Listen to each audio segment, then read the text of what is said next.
Palogao Oya. Voyageant à travers le monde, lança son appel comme il lui avait été ordonné. Tous les centres vibratoires sur l'axe terrestre, d'un pôle à l'autre, répercutèrent son appel. La terre trembla, l'univers frémit à l'unisson. Ainsi fit-il du monde entier un instrument sonore.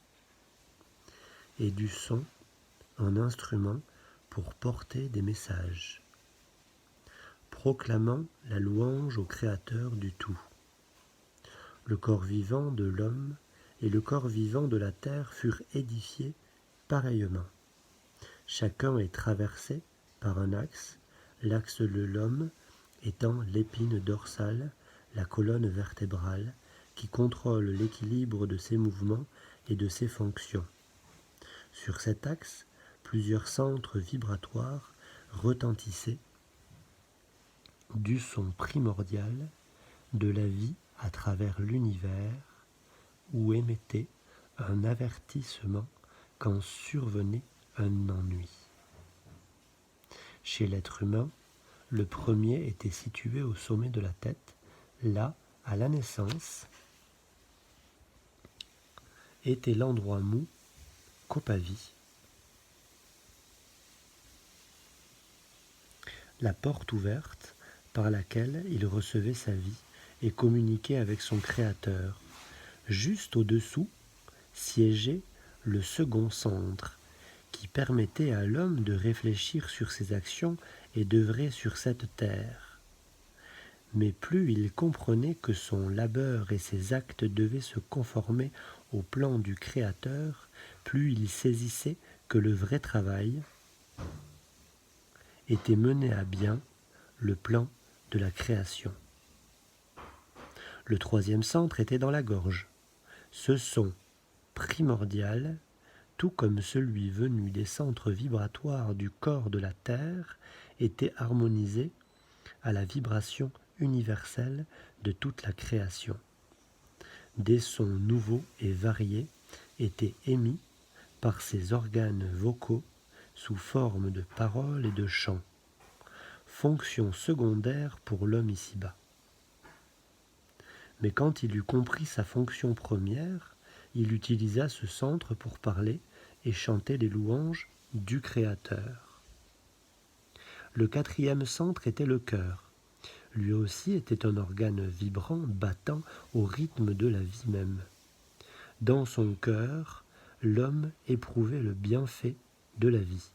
Son but sincère, il était d'un cœur unique. Mais il eut ceux qui permirent aux sentiments mauvais d'y pénétrer. On disait qu'ils étaient de deux cœurs.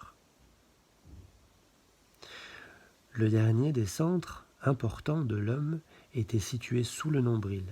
C'était dans l'homme le trône du Créateur lui-même. De là, il dirigeait toutes les fonctions de l'homme. Voilà une petite lecture. Je suis tombé là-dessus comme ça, ce matin. Alors c'est régulier que j'ouvre ce livre, je l'adore. Et du coup, je vous lis ça parce qu'il parle des chakras. On a fini le cycle élément hier. Et je trouve que cette petite lecture poétique donc, qui vient d'un livre des Hopis, les Hopis, c'est des Indiens d'Amérique du Nord. Et donc, il cite ça dans son livre. C'est le livre des Hopis de F. Waters. Et moi, l'extrait, je l'ai trouvé dans ce livre de yoga que j'adore, de Janakananda. Et du coup, je voulais vous partager ça, parce que je trouvais ça beau et ça va très bien avec le cycle élément. Et vous verrez que ce que j'ai dit, notamment sur le 7e, sur le 6e, sur le 5e, et sur le cœur, et sur les fonctions à la fin. Alors lui, il en met qu'un en bas, vous voyez, dans le ventre, il en met qu'un. Mais il dit que c'est les fonctions de l'homme. Donc on peut s'attendre et prédire qu'il parle bien des fonctions physiologiques, métaboliques, donc de la fonction corporelle, Et il parle des deux cœurs, il parle du cœur unique quand tout va bien, il parle de la voix et de la fréquence source. Donc il peut y avoir plein de choses au niveau de la voix ici et des sons. Les sons, c'est la vibration. Mais, 2 minutes, 2 minutes.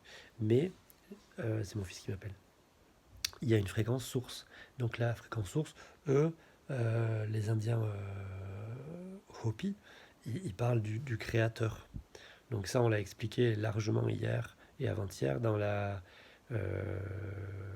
7e vidéo et dans la 6e vidéo, et comment je m'aligne finalement sur mon créateur, sur ma source. Moi j'aime bien le terme de source, c'est peut-être moins choquant pour tout le monde, sur mon moi très très très profond.